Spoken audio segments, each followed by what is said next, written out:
भक्तिग्राम जैसा नाम वैसा ही वातावरण। यहाँ कदम रखते ही आपको लगेगा जैसे वैदिक युग के किसी गांव में पहुंच गए हैं। यहाँ 12 मकान है, ना प्रदूषण है ना शोर शराबा। सभी लोग सुबह 4:30 बजे उठ जाते हैं और सारे काम निपटा कर रात 9 बजे तक सो भी जाते हैं।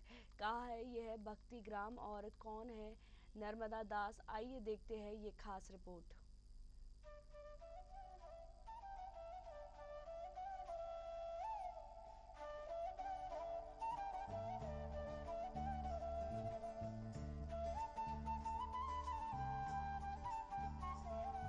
ये है भक्ति ग्राम, जो विदिशा से 80 किलोमीटर दूर गंजबासौदा के पास कुल्हर रोड पर भक्ति ग्राम बसा है। यहाँ टीवी, फ्रिज, पंखा छोड़िए किसी के पास स्मार्टफोन तक नहीं है। गांव में बिजली जलती ही नहीं है। शाम होते ही हर घर में दीपक जलते हैं। उसी की रोशनी में पूजा पाठ, मिट्टी के चूल्हे पर भोजन पकाने से लेकर अध्ययन सत्संग तक होता है। सभी घर मिट्टी, ईंट, चूना, गोबर व लकड़ी से बने हैं। इस भक्ति ग्राम की नींव प्रभु नर्मदा दास ने रखी है। यहाँ 12 परिवार भौतिक सुविधाओं से दूर कृष्ण भक्ति में लीन है। नर्मदा दास का कहना है वह नर्मदापुरम के रहने वाले हैं। रूस में मेडिकल की पढ़ाई की, MBBS करने के दौरान इस्कॉन मंदिर की ओर रुचि बढ़ी। वहीं डारिया टिनाले संपर्क में आई। दोनों ने शादी कर ली। शादी के बाद डोरिया का नाम द्रौपदी देवी रखा। नर्मदा दास ने रूस से लौटकर 1 साल दिल्ली एम्स में नौकरी की, लेकिन मन तो जैसे कृष्ण भक्ति में रमा था, इसलिए नौकरी छोड़कर फिर इस्कॉन से जुड़ गए। विचार आया कि भौतिक संसाधन भक्ति में बाधक है। इसके बाद वैदिक ग्राम की कल्पना की। एक तरफ अगर देखा जाए तो इस युग में अभी टीवी, फ्रिज, कूलर और मोबाइल का सब यूज करते हैं, लेकिन आप के गांव में कोई ये सुविधा या वो उपलब्ध नहीं होती है। मतलब कैसा आप महसूस करते हैं? बहुत अच्छा महसूस होता है, क्योंकि भगवान जिस प्रकार से जीवन जीने के लिए बोल रहे हैं उस प्रकार से हम रहने का प्रयास कर रहे हैं। जो वर्णाश्रम धर्म चाहते थे भगवान की स्थापित हो, प्रभुपाद चाहते थे, हमारे गुरु महाराज चाहते हैं, तो वो करने का प्रयास हम यहाँ रह के कर रहे हैं। जी, मेरे यहाँ पे सेवाएं रहती हैं बच्चों को शिक्षा देना, बच्चों को आध्यात्मिक शिक्षा और जो भौतिक शिक्षा है उसमें उनको प्रशिक्षण करना। तो यहाँ पर हम हिंदी, गणित, कुछ ऐसे एकेडमिक कक्षा लेते हैं और आध्यात्मिक शिक्षा में हम जैसे रामायण, भगवद गीता, महाभारत इत्यादि, और इस प्रकार से आध्यात्मिकता में बच्चों को प्रशिक्षण देते हैं कि किस प्रकार से वह चरित्रवान और अच्छे से सुसंस्कृत बच्चे बन सके, उस विषय में उनको ज़्यादा यहाँ पे शिक्षा प्रदान करते हैं। और इस प्रकार से ये जो भक्तिग्राम है, भक्तिग्राम नामक ये जो ग्राम का नाम भक्तिग्राम है, तो यहाँ पर खेती आधारित और गाय आधारित जीवन को यापन करके, स्वस्थ जीवन यापन करके अपना जीवन अच्छी तरह से यहाँ पर बिता सकते हैं। वैसे अगर देखा जाए तो जैसे कि एक शहरों में जो स्कूल में शिक्षा देते हैं वो शिक्षा से हटके यहाँ की शिक्षा देती है। यहाँ पे जो हम शिक्षा देते हैं, जितनी शरीर को चलाने के लिए आवश्यक है उतनी हम प्रदान करते हैं। जितना हमें बाहर व्यवहार करना है, जैसे कुछ गणित, कुछ हमें जैसे कुछ लक्ष्मी को गिनना, कुछ आदान प्रदान, व्यवहार कैसे करना वो सिखाते हैं। और कुछ हिंदी पढ़ना लिखना कि कैसे वो अच्छे से पढ़ सकें, कुछ बोर्ड पे लिखा उसको पढ़ सकें और समझ सकें, और किसी से वो धोखा ना खाएं। तो ऐसी सामान्य शिक्षा हम देते हैं। तो इस जो शिक्षा जो आप दे रहे हैं, ये शिक्षा किस युग की मानी जाती है? ये जो शिक्षा है ये वैदिक काल की मानी जाती है। ये जिसमें गुरुकुल में बच्चों को संस्कृत अध्ययन कराया जाता है यहाँ पर, और यहाँ पे कैसे खेती में अच्छे से कैसे हम जीवन यापन कर सकते हैं, कि केवल खेती पे रहकर, ज़मीन पर रहकर और गाय पर आधार पर रहकर कैसे उससे ही हम जीवन यापन करें, यही हमारा ध्येय है, और कृष्ण भक्ति करें।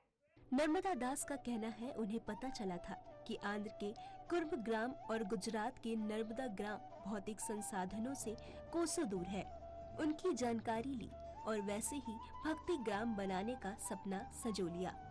समान विचारधारा के लोगों से बात की। धीरे धीरे 12 लोग जुड़ गए। हमने परिवार व धन दाताओं के सहयोग से 1 करोड़ रुपए एकत्र किए। इस गांव में 32 एकड़ भूमि खरीदी और 2021 में घर बनाना शुरू किया। 3 साल में 12 घर बना लिए। गौशाला भी है, बिना रसायन। गेहूं, दाल, फल, सब्जी सब उगा रहे हैं। अब अति गृह भी बना रहे हैं।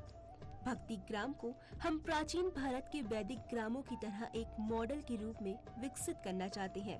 यहाँ पर सभी भक्त यहाँ पे 12 परिवार रहते हैं और सभी का उद्देश्य है भक्ति करते हुए सारा जीवन जिए। यहाँ पर लगभग 10 से 12 परिवार हैं और जिनमें बच्चे बूढ़े वरिष्ठ मिला के ऐसे 40-50 भक्त लोग रहते हैं। यहाँ पर जितने भी सभी भक्त लोग रहते हैं उनका उद्देश्य है भक्ति करना। तो यहाँ पे जितने भी भक्त रहते हैं वे प्रातःकाल 4:30 बजे यहाँ पे हमारा मंदिर है वहाँ पे उपस्थित हो जाते हैं। 4 बजे डेली जग जाते हैं और 4:30 बजे मंदिर में जाके वहाँ पर ही कुछ समय का कार्यक्रम रहता है जिसमें आरती और फिर हरे कृष्ण महामंत्र का जप करना, ऐसा 7:15 बजे तक ही चलता है। उसके बाद फिर सभी अपने दैनिक कार्यों में लग जाते हैं। यहाँ पर अलग अलग भक्त अलग अलग कार्यों में लगे हुए हैं। जैसे कुछ भक्त अपना खेती करते हैं, कुछ भक्त मिलकर गौपालन करते हैं। और यहाँ पे हमारे जितने भी घर हैं यहाँ पर सभी के अपने अपने किचन गार्डन है। जो भी सब्जियाँ होती है वो हम लगभग यहीं से प्राप्त कर लेते हैं। यहाँ पे जितने भी घरों का निर्माण हुआ है उसमें यहाँ पर जो लोकली जो चीज़ें उपलब्ध हैं जैसे पत्थर, मिट्टी, लकड़ी, सो इन्हों को मिलाकर यहाँ के जो इतने भी घर हैं उनका निर्माण किया गया है। यहाँ पर के घरों में मिट्टी की ही दीवार बनाई है और उसमें मिट्टी की ही ईंट लगाई गई है। और यहाँ पर हम मिट्टी भी स्वयं बनाने का प्रयास करते हैं।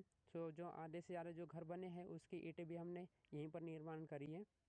यहाँ पे जितने भी शौचालय हैं वो सभी कंपोस्ट टॉयलेट हैं, मतलब उसमें हम पानी का उपयोग नहीं करते हैं। सो जो भी मल त्याग करते हैं उसके बाद हम उसमें राख डाल देते हैं और फिर उसमें कुछ समय बाद उसको रहने देते हैं और फिर वो एक खाद के रूप में परिवर्तित हो जाता है। फिर हम उसे हमारे खेतों में डाल देते हैं। यहाँ कोई संसाधन वगैरह नहीं देखे गए मकानों में? हाँ, हमारे जितने भी घर हैं यहाँ पर हम बिजली का उपयोग नहीं करते हैं। और यहाँ पे जितने भी घर है उसमें जो प्रसाद भी बनता है, जो भोजन बनता है वो चूल्हे पे ही कुकिंग करके बनाया जाता है। आसपास ही यहाँ पे जो लकड़ियाँ होती है और जो हमारे पास जो गौशाला है उससे प्राप्त कंडे, सो उसी से हम यहाँ पे भोजन बनाते हैं। देखिए, वास्तव में हमें जीवित रहने के लिए तो रोटी, कपड़ा, मकान इन्हीं की चीज़ों की आवश्यकता होती है। अभी हमने क्या हमारी जो आवश्यकता है, मूलभूत आवश्यकता, उसका विस्तार कर लिया, उसको बढ़ा लिया है। हमें जीवित रहने ऐसा नहीं है कि भैया हमारे पास अगर एक गाड़ी नहीं रहेंगी 10 लाख की तो हम जीवित नहीं रह सकते हैं। सो ये जो भौतिक जो बाकी की जो शहरों की जो विचारधारा है उसमें क्या हमने अपनी आवश्यकता को बढ़ा लिया है, लेकिन वास्तव में एक सादा जीवन जीने के लिए इनकी आवश्यकता नहीं पड़ती है। यहाँ पर जितने भी घर हैं उसमें हम बिजली का उपयोग नहीं करते, क्योंकि जैसे ही बिजली आएंगी तो बिजली के बाद टीवी, पंखा, कूलर, फैन, इसमें ये सभी चीज़ों का भी प्रवेश हो जाएगा। इसलिए हम जितने भी घर हैं उनमें बिजली का उपयोग नहीं करते हैं। इस ग्राम की शुरुआत जनवरी 2021 में करी थी। सो अभी लगभग 3-4 साल हो गए हैं और इन सालों के बीच में जो यहाँ पे शुरुआती जो भक्त थे वे 3-4 ही लोग थे। फिर अभी धीरे धीरे करके यहाँ पे कुल 12 परिवार हो गए हैं। और यहाँ का उद्देश्य है एक आत्मनिर्भर गांव बनाना, मतलब हमारे जीवन जीने के लिए जितने भी जो मूलभूत आवश्यकता है उसको हम यहीं पर से प्राप्त कर लें। हमें उसके लिए कहीं शहर जाना ना पड़े और शहर की जो सभ्यता है उस पर निर्भर ना रहना पड़े। इस तरह के गांव और कहाँ मतलब जो आत्मनिर्भरता के हिसाब से बने हैं? ये जो भक्तिग्राम जैसा प्रकल्प है, सो ऐसे ही प्रकल्प भारत देश में एक आंध्र प्रदेश में कुर्मग्राम के नाम से है और गुजरात में एक नंदग्राम के नाम से है।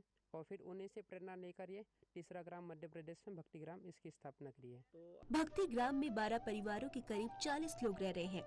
ज्यादातर संपन्न परिवारों से है। केवल एक सदस्य को स्मार्टफोन रखने की अनुमति है ताकि किसी काम में दिक्कत न आए। एक साथी मनोहर दास सूरत के बड़े वस्त्र व्यवसायी के पुत्र हैं। बैतुल के प्रभु सनातन दास भी उच्च शिक्षित हैं। भोपाल निवासी कमल दास प्रभु आयुर्वेद डॉक्टर हैं।